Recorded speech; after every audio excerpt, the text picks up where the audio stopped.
Discussion on the 2021 tax rate. So there, as you know, we're going into budgets, but we also have to set the tax rate so that we can send out the tax bills. As most of you have probably already figured out, the tax bills haven't gone out yet.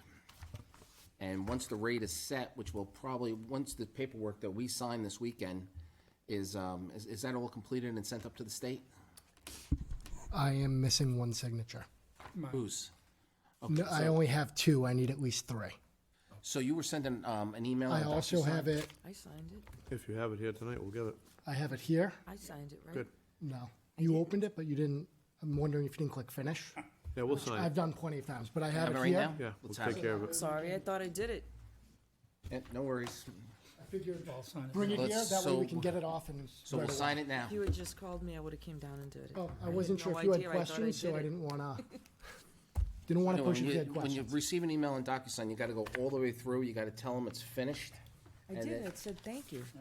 Well, then, maybe it just didn't respond. I don't know I'm what not to sure. say. I've had that same issue when I'm signing things where I'll get a call saying, "Hey, how come you didn't sign it?" And I did. Usually when everyone's done, I get an email saying everyone's done. But I'm just, sorry. No worries. it's okay.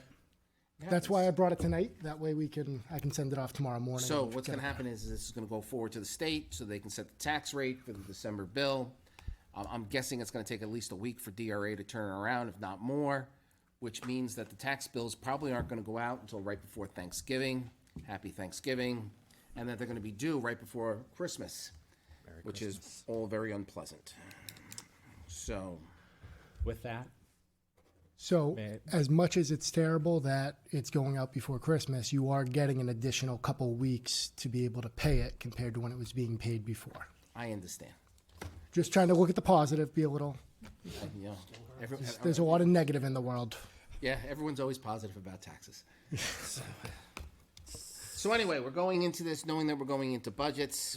All of you know that this budget season will be as most are, that we will be examining where we're going and what we need to do.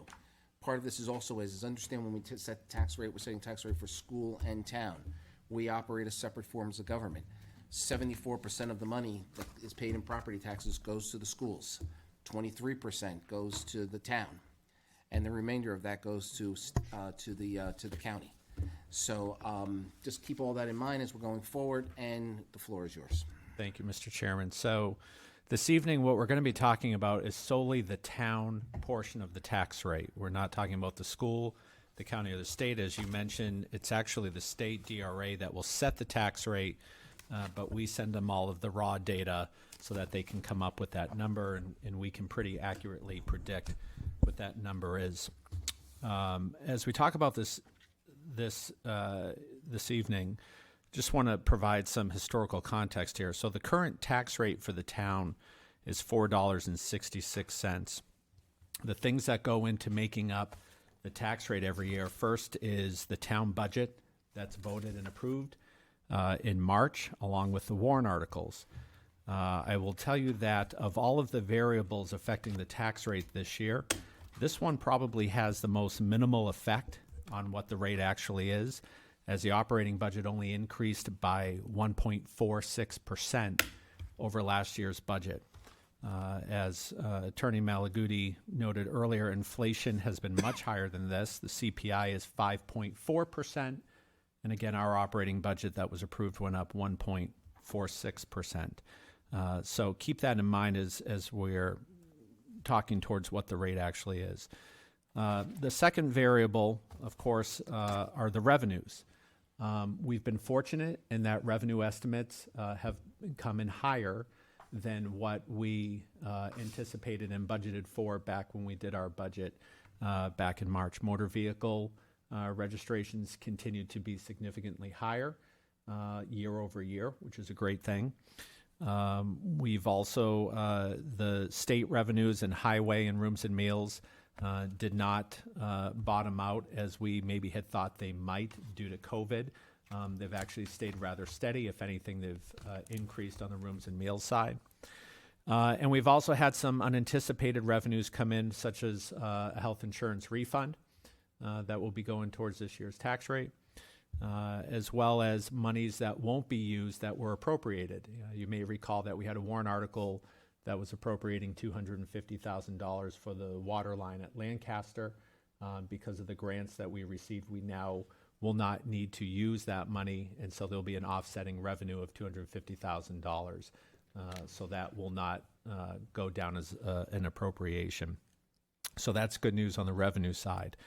The most important thing this year has been the townwide valuation. And I very rarely, if ever, speak in hyperbole, and I don't plan to do so this evening, but I'm not going to mince words either. This tax year had the makings of being catastrophic in terms of property taxes because of a number of things that happened on the valuation side. First of all, we went through a revaluation year. Why did we do that? Because we have to stay over 90%. And home values, property values in this town, and frankly in all of southern New Hampshire, are the highest anyone's ever seen them. We got down to 92% in 2020, and certainly if we didn't do a reval, we definitely bordered on going below that 90% equalization ratio. And so we did the revaluation. The news there is that, as most people probably are aware, home values have gone up at a faster pace than commercial and industrial values. All you have to do is open the Union Leader up every Friday and look at the land transfers, the property sales, and you can see what home values have done here in Londonderry. The good news of that is people in Londonderry have more equity in their homes than they've ever had before in any time in the town's history. The opposite would be people having mortgages that are more than what their home values are worth, which certainly is no place you want to be in. And things were like that just 12 years ago. But today, it's significantly different. People have a lot of equity in their homes. Home values are very high. That being said, they did go up at a higher pace, as I mentioned, than commercial and industrial values did. The second issue, and probably the largest issue impacting taxes this year, is that we did lose $135 million from the Granite Ridge settlement with the power plant. And that is a permanent loss until we renegotiate that contract in a few years. And hopefully the price of natural gas starts going up again, which will make their profits go up, which makes their value go up. But for now, we did lose $135 million. On top of that, we also owe Granite Ridge money for the next 5 years because of the abatements from previous years. And so we owe them $1.7 million in an abatement from past taxes that are owed. So again, I don't mean to sound like Chicken Little when I say this could have been cataclysmic, but when you lose that much in value from your largest taxpayer, that's 4% of the tax base, as well as owing them $1.7 million on top of a revaluation, things looked pretty dire.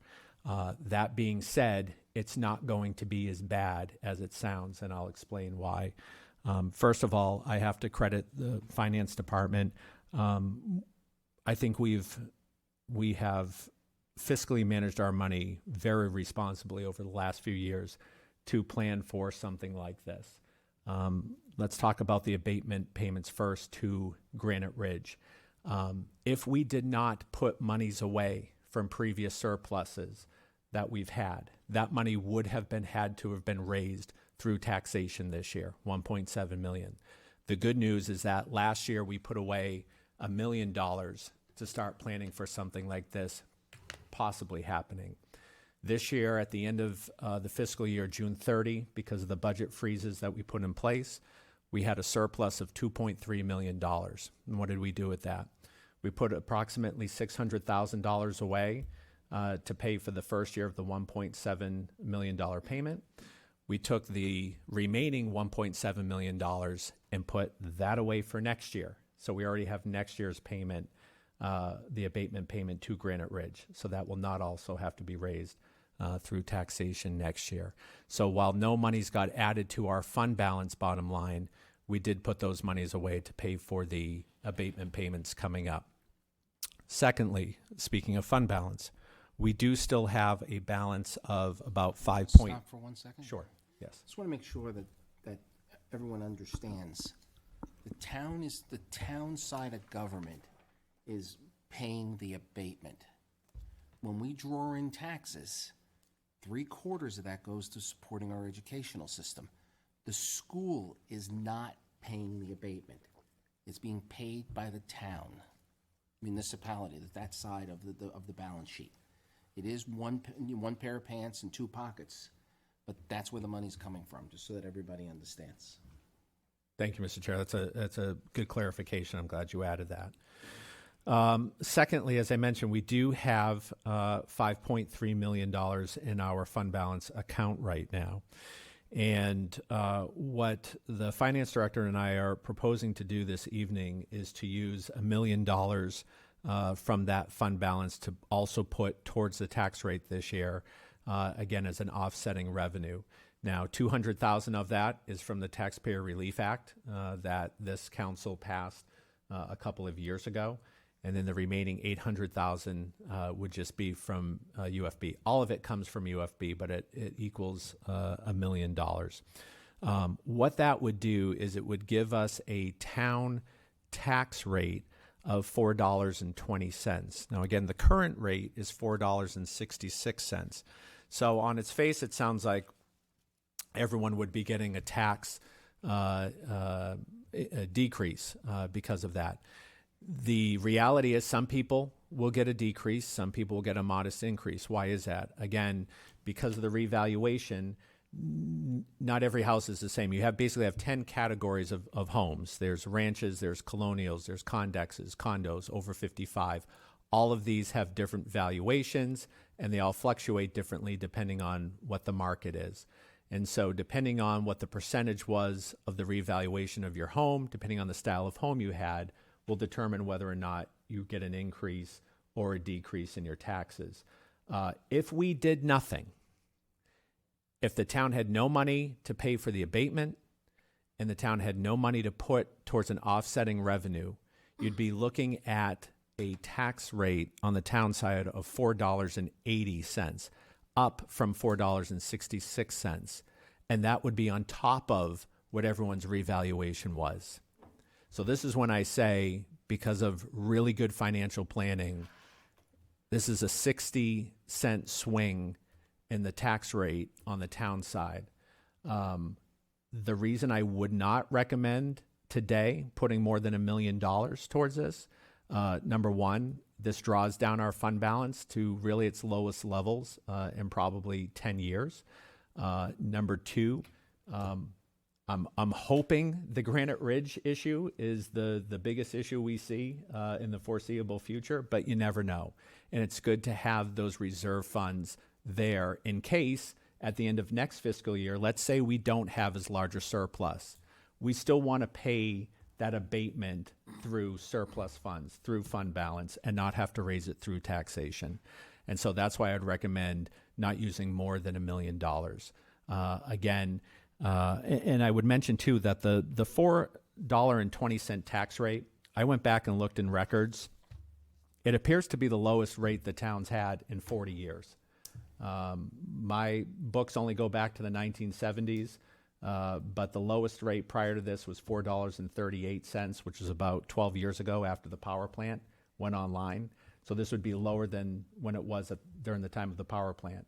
If you go back in the 70s, it's up in the $5 and $6 range. So it's not insignificant that during a time when we could have been in a whole lot of trouble, we're able to mitigate it, I think, fairly well. And so that's what I would recommend to the council. Justin, I don't know if you have anything else you wanted to add to that. Yeah, one additional thing is as we're going into budgets here in November 6th, I know motor vehicles been going up. If you go to get a rental car anywhere, you'll notice there's very few of them on the lots. They can't seem to acquire inventory. So, and they're telling us this, if you read the Wall Street Journal and you put any vested interest in that, they're telling us this is going to be a year before this turns. So I would say to you, if you're bringing us motor vehicle revenue and increasing it, I would caution you that might be a long discussion on Saturday. So I'll have the paperwork ready for that. I don't do that lightly. What I do is I take a 3, 5, and 10-year average of what's been going on, and we have finally hit a mark where I felt we can comfortably increase it based on the 3 and 5 year average. It's not based on, oh, last year went up a good amount, let's boost it up. I've had people call and yell at me saying that I should. I don't agree with that. I think it's an average because at the end of the day, if you buy a new car today, you don't need another car for 5, 10 years. That car doesn't increase each time you come in, so the amount of revenue we receive goes down. So I took the 3, 5, and 10-year average and determined at that point whether or not we could go up. Once we hit that threshold, that's when I recommended that we increase it a little bit. Okay, we'll see. We may have a blip. We can mark it down for next year if we need to. That's perfectly fine. Yeah, just bringing it up so that we can Yep. talk about it on Saturday, yes. Kevin and Justin, you probably recall not too long ago, the DRA spreadsheet that we had to fill in had a weak point in it that failed to calculate the total rate all the way to the end, and we ended up having to do a makeup payment.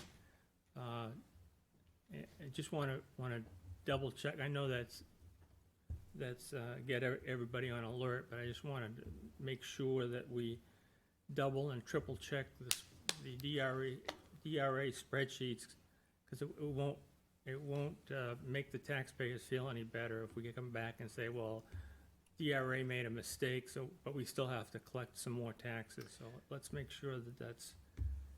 So to answer your question, yeah, I believe you're talking about when the TIF was not included. Right. And you didn't calculate the TIF. We did double check that this year because we do have one TIF, but it doesn't have any buildings on it. So the value difference was negligible. That being said, I do want to just point out when that did happen, we actually didn't go and collect more from the taxpayers. We used money that we had in reserves to make up for that. Right. So I just wanted to clarify that point because, again, because of good financial planning, we didn't have to go back to the taxpayers and collect that money. And by the way, that was all funded by the town. It's correct. It was $600,000. So, I'm sorry, Justin, to interrupt you. No, I think Kevin summed it up pretty well. Okay, questions? You did say the lowest rate in 40 years, 40, right? It could be more than that. I could only go back 40 years. Yeah, the only problem is his houses were worth $10,000 then. You know, I love this tax rate discussion, you know? I've been having it for years here. Okay, I guess, let's see what the state comes back with, and is everybody on board with the $1 million from the undesignated fund balance to offset the tax rate? Yes. So one thing I did want to touch on, since these forms have not been submitted to the state, we don't have the state revenues. They give those to us. Understood. We have a very solid estimate, but I just wanted to make that clear that this is based on what our estimates are believed to be. That's understood. So when it's 418, we'll be happy. Could be. Okay. Anything further? Thank you. All righty.